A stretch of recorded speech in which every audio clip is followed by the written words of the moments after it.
À ce qui paraît, vous êtes venu pour un room tour? C'est par là!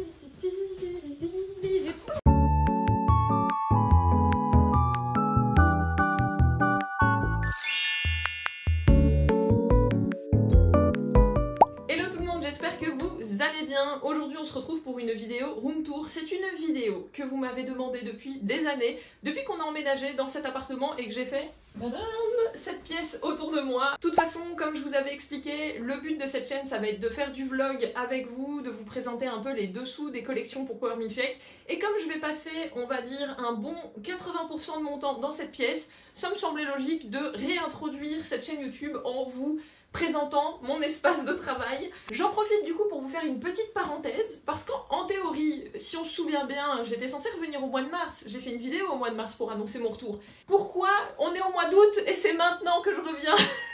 Pour vous expliquer un petit peu, j'ai acheté une nouvelle caméra pour pouvoir me permettre de filmer du vlog. J'ai aussi filmé des vlogs avec mon iPhone. Mais le problème c'est que mon ancien ordinateur n'était pas assez puissant pour pouvoir faire du montage, donc il a fallu que j'investisse. Tadam! Un nouveau PC, j'ai un nouveau setup et maintenant je peux monter des vidéos. Donc, c'est parti!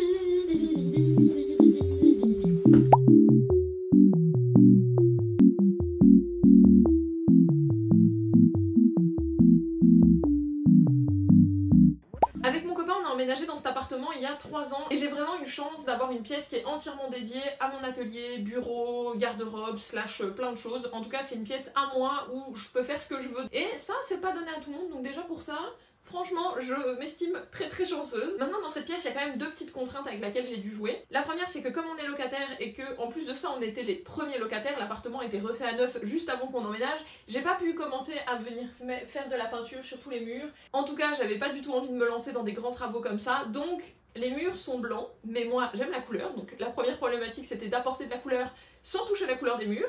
Ok, vous me suivez jusque là. Et la deuxième contrainte, c'est que c'est un appartement qui est sous les combles. En tout cas, l'espace où se trouve mon bureau est sous les combles, donc c'est très haut de plafond d'un côté et très bas de plafond de l'autre côté. Pour optimiser l'espace, les rangements, c'était un petit peu casse-tête, mais en théorie, je m'en suis pas trop mal sortie. Je vais vous montrer un petit peu comment j'ai organisé les choses. Il a fallu que je sois un petit peu ingénieuse parce que cette pièce, elle me sert de quoi? De bureau pour mon ordinateur, elle me sert d'atelier pour la résine, pour la fimo, elle me sert d'atelier de couture, elle me sert de garde-robe, elle me sert de fond pour pouvoir filmer mes vidéos. Et l'espace n'est pas infini, je dois avoir une pièce d'à peu près 10-12 mètres carrés à peu près.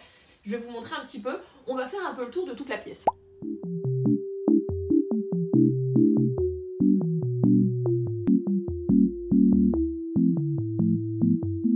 Ici on est vraiment dans la partie bureau, ce qui est la fonction première de cette pièce, avec mon ordinateur qui va me servir à faire du montage vidéo, à faire de la programmation de post pour Instagram. Je vais faire ma comptabilité, beaucoup moins drôle mais nécessaire. La plupart du temps je suis sur deux écrans, mon PC et ma tablette, ce qui me permet un peu de jongler, soit pour faire deux activités en même temps, soit pour simplement regarder un film ou un let's play en même temps que je suis en train de travailler sur l'ordi. Et comme je vous expliquais tout à l'heure, le problème c'est que j'ai pas la place pour pouvoir avoir un espace pour mon ordinateur et un espace par exemple pour la couture, la résine, tout ça. Donc mon bureau il doit être multifonction, je dois vite pouvoir interchanger un petit peu l'utilité de mon bureau. Donc c'est pour ça que j'ai souris et clavier sans fil, comme ça je peux vite tout retirer. J'ai un joli petit tapis de souris qui est très mignon, mais qui est là pour cacher la misère parce que mon bureau est rempli de taches de résine et de peinture. Il est voué à être rempli de résine, donc ça sert à rien que je commence à reprendre un bureau tout neuf pour de nouveau le flinguer. Donc je garde la technique du cache-misère, très utile. Mon atelier, je l'ai vraiment conçu pour être une pièce qui m'inspire rien qu'en étant dans cet espace et c'est pour ça que c'est énormément chargé. J'ai beaucoup de décorations, j'ai beaucoup de choses sur les murs, j'ai beaucoup de petits bibelots sur mon bureau. J'ai besoin d'être entourée de choses qui me rendent heureuse juste à les voir. Je sais pas comment vous expliquer, mais juste je vois des affiches qui me plaisent, je vois des petites figurines qui me plaisent et je sais pas, ça me donne le sourire et ça me donne envie d'être dans ma pièce et de travailler. Je sais que ça fait pas du tout minimaliste, ça prend la poussière, c'est pas pratique, mais je sais pas, c'est comme ça que je me sens bien dans mon espace de travail. Je pense que je dois pas être la seule à être un petit peu dans cet état d'esprit là. Si vous aussi vous êtes comme ça, à accumuler plein de trucs, dites-le moi, on est ensemble. En fait ça va être des choses qui vont être à la fois super mignonnes et qui esthétiquement vont m'appeler, mais c'est aussi beaucoup de cadeaux et beaucoup de souvenirs de mes amis. J'ai aussi beaucoup de photos, j'ai des petites cartes de visite, plein de choses en fait qui je sais pas, me donnent un petit peu de paume au cœur et me rendent heureuse. Au-dessus de mon PC, il va y avoir le mood board de la saison ou de la période ou du moment plutôt, ouais du moment. À peu près 1 ou 2 fois par an, je vais refaire entièrement le mood board qui va être sur le mur. Là, je vous avoue que les photos commencent à à être un petit peu jauni, il va falloir que je le change très bientôt, donc si ça vous intéresse, on pourra le faire ensemble.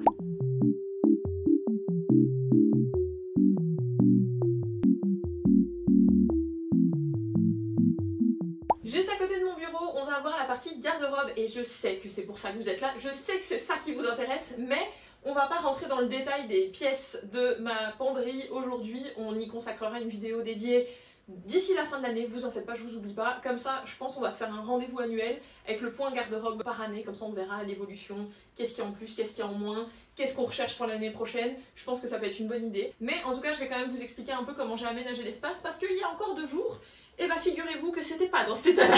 Je me suis vraiment amusée à tout ranger exprès pour cette vidéo. Parce que je peux vous dire que c'était vraiment un capharnaüm. Ici, tous mes petits sacs n'étaient pas derrière la porte, ils étaient par terre. Depuis des années, ils traînaient par terre. J'avais pas pris la peine de ranger, de trouver un système pour les ranger, mais je trouve que franchement ça fonctionne bien. Ici, ce petit meuble est tout nouveau, je l'ai monté il y a 2 jours avec mes petites mains.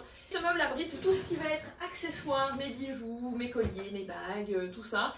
Et avant, tout ça c'était juste par terre, dans un petit meuble à tiroir qui était très mal organisé, très mal rangé. Résultat, ça fait 1 an que je mets tout le temps les mêmes bijoux parce que j'ai la flemme de chercher dedans. Donc là maintenant, l'objectif ça va être de tout réorganiser. Alors j'ai trié et c'est rangé dans les tiroirs, mais j'aimerais faire ça un peu plus proprement. Comme ça, une fois que c'est tout beau, tout propre, tout clean, on fera la petite vidéo garde-robe et je vous expliquerai tout en détail. Si jamais vous avez même déjà des questions, des choses que vous voulez voir dans la vidéo garde-robe, dites-le moi en commentaire, comme ça on préparera ça ensemble et j'essaierai de faire ça au mieux pour que ça puisse répondre à vos questions. Voilà. Après, cette zone ici, je la trouve encore un peu vide et un peu triste. Je pense que par la suite, on fera des petits aménagements. Je pense que j'aimerais mettre une étagère au-dessus de ma garde-robe pour pouvoir mettre la suite de mes sacs parce qu'il n'y a pas tout, il en manque encore. Donc comme ça, je pourrais mettre mes sacs au-dessus. Et ici, j'aimerais rajouter, je pense, un miroir et pourquoi pas des affiches. En tout cas, rendre la zone un petit peu plus sympa parce que là, je trouve que c'est encore très blanc et très neutre. Et je sais pas, j'aime pas les murs blancs, j'aime pas les murs vides. Vous avez vu l'état de mes murs, tout est rempli et là c'est la seule zone qui est vide. Moi ça ne me plaît pas, il va falloir remplir cette zone.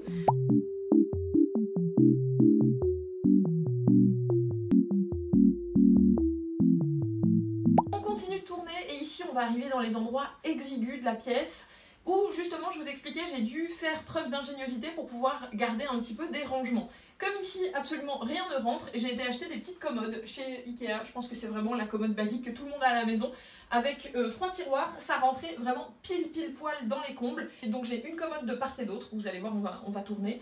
La commode de ce côté-ci, elle va plus être consacrée à ranger les stocks de produits. Donc toutes les boîtes qui se trouvent juste à côté de la commode, c'est tous mes stocks de produits qui ne rentrent pas dans le meuble. Et je vais avoir aussi tout ce qui va être enveloppe, papier, emballage, tout ce qui va me servir pour pouvoir faire les envois quand vous passez vos commandes. Mais il y a aussi cette petite porte dérobée juste ici, c'est pas le placard sous l'escalier d'Harry Potter, on y est presque, c'est le placard sous les combles.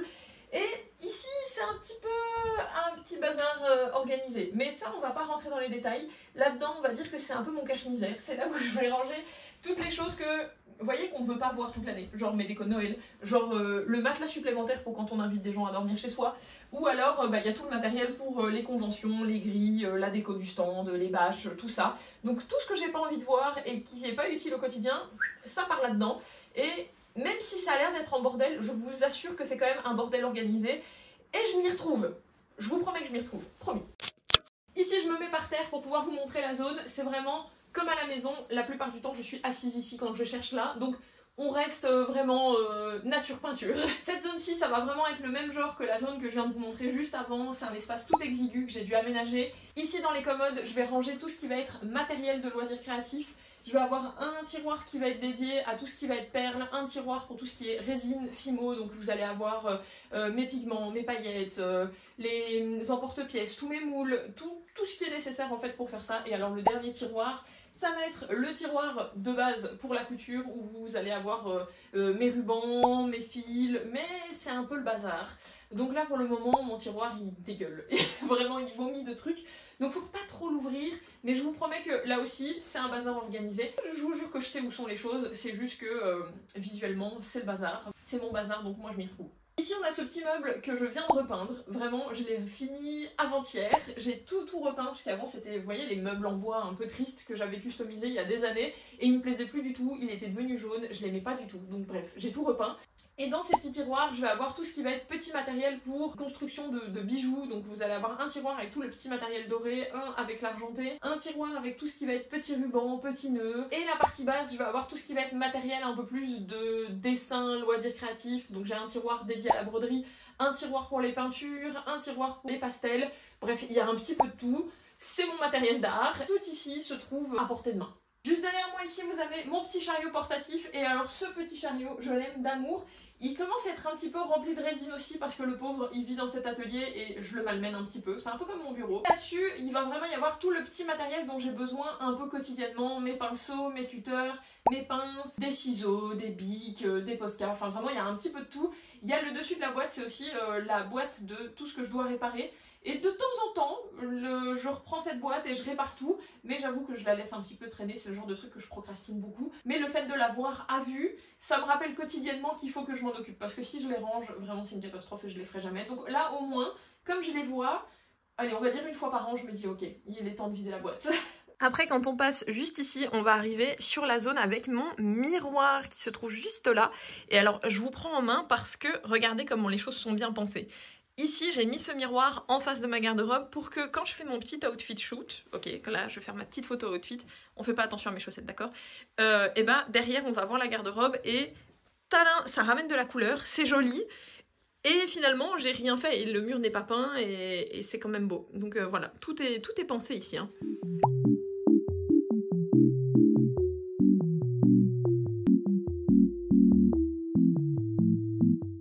La zone la moins bien optimisée de mon bureau et que j'aimerais changer très prochainement. L'objectif de base c'est toujours d'avoir ce joli fond et que ça matche au niveau des couleurs, mais j'ai quand même besoin d'un espace de rangement.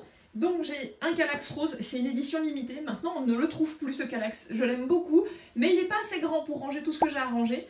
Vous allez avoir ici tout ce qui va être mon administratif, mes papiers, je vais avoir tout le matériel qui ne rentre pas dans les meubles que je vous ai montré juste avant. Et tout en bas, il va y avoir mon tissu, mes anciens dessins quand j'étais en école d'art. Bref, cette zone-là, c'est un petit peu un fourre-tout qui n'est pas très bien optimisé. J'ai quelques pistes pour pouvoir l'organiser. J'ai repéré une étagère qui montrait à peu près jusqu'ici, qui, je pense, rendrait vraiment bien, où je pourrais ranger sur tout un étage tout ce qui va être administratif. J'aimerais me trouver un grand meuble avec plein de petits tiroirs, un petit peu comme dans les vieilles merceries, pour pouvoir mettre toutes mes perles et avoir tout à portée de vue et d'avoir tout bien rangé, bien organisé, bien à vue.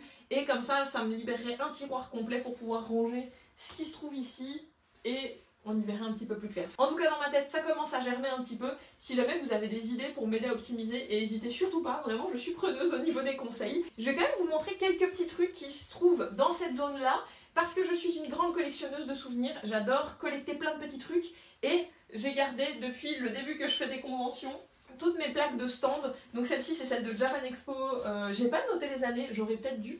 Et à chaque fois donc vous avez la plaque avec le nom et le numéro du stand. Je sais pas, j'aime bien garder le souvenir, je trouve ça cool. Je sais pas du tout ce que je vais en faire, peut-être qu'un jour je les afficherai, j'en sais rien. Mais je sais pas, j'aime bien les garder pour le souvenir. Et j'ai aussi celle de Madinasia. Alors ils se sont emballés sur le format, c'est pas du tout la même taille. Elles sont très grandes et à chaque fois je partage le stand avec Poulpi. Donc vous avez Poulpi et Power Milkshake. Celle-ci est super belle, je trouve, c'était pour l'édition de printemps. Donc avec les fleurs de cerisier et tout, il était très beau. Celui-ci, j'aime un petit peu moins, mais pour le souvenir, je garde. En fait, cette moitié-là, elle est sympa, c'est plutôt la partie ici pour la Comic Con où je suis moins fan. Mais très mignon.